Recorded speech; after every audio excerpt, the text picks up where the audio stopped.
Welcome back to The Explainer. Today we're embarking on a pretty profound philosophical exploration of a remarkably minimalist concept.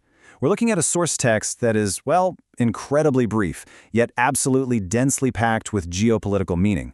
It really asks us to reevaluate our entire understanding of scale, of power, and of identity. We're unpacking an excerpt simply titled The Sovereign Miniature. Just sit with those three words for a second. They present this immediate, fascinating tension that we're going to completely dissect today. Okay, let's dive into this. Can sovereignty, an idea we usually associate with vast armies, sprawling borders, and monumental wealth, can it actually be miniature? It's a total core paradox. We're talking about extreme power, absolute self-rule, and independence, all existing within a space that completely defies our conventional expectations of what a state actually is. It really forces us to ask, does ultimate power actually require a massive physical footprint? To begin to understand this, let's look directly at our source text, The Sovereign Miniature, a guide to the smallest nation. Notice the deliberate use of the word guide right there. A guide implies there's actually something to navigate, right? Something complex enough to require direction and study, even at this incredibly reduced physical scale. And then there's the word nation.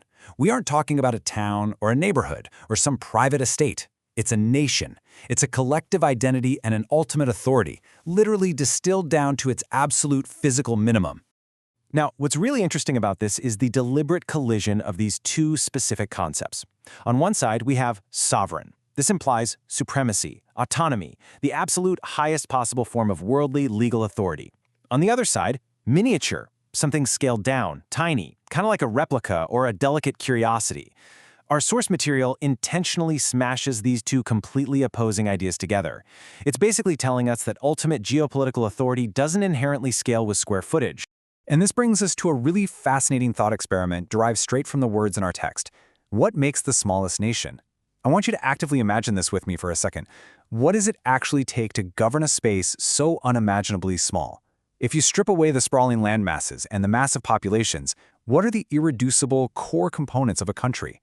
By asking this, our text totally transitions our focus from the mere title of a guide to the ultimate extreme of physical geography. Let's move to and see how this builds. Section 1. The ultimate extreme, the smallest country.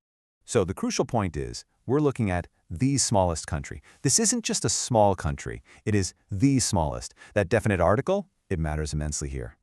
It represents the absolute, undeniable limit of geopolitical size. It's the very bottom of the scale, literally the final frontier of microgeography, where a state can still legally and conceptually exist as an independent entity in the world. And this brilliantly illustrates how adding this final phrase dramatically shifts the global context of this tiny entity.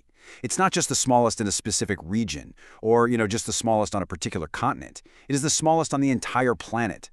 Dropping this final phrase creates a dramatic crescendo to our source text. It perfectly contrasts the microscopic size of this nation against the massive, all-encompassing scale of the entire Earth. It holds its own unique, completely singular title against all other sovereign land masses combined.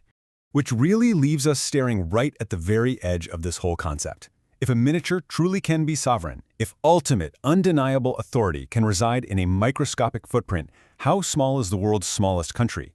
How far can the concept of a nation actually be compressed before it simply ceases to be a nation at all? I want you to think about that as we wrap up today's explainer.